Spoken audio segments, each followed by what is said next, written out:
Introducing the challenge.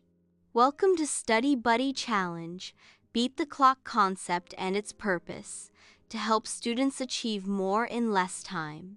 This video is to share valuable study tips and strategies for maximizing productivity within a time limit. Setting the stage, define the challenge. Students will have a set time limit, e.g. 30 minutes, to complete a specific study task, like a chapter review or practice problems. Know the importance of planning and preparation. Setting clear goals, organizing materials, and creating a conducive study environment are crucial.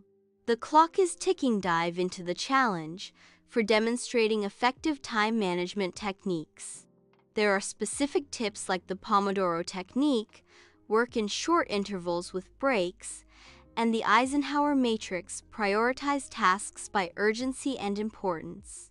Staying focused, avoiding distractions, discuss common distractions and how to combat them with your friends, parents. Get some practical advice like turning off notifications, using noise-canceling headphones, or utilizing website blockers. Share personal experience or anecdotes about how you've overcome distractions during your studies. Wrap up and takeaways: the importance of planning, focused study, and avoiding distractions. Viewers should try the Study Buddy Challenge, beat the clock themselves, and share their experiences in the comments. Subscribe for more study tips and tricks, and like the video to show your support.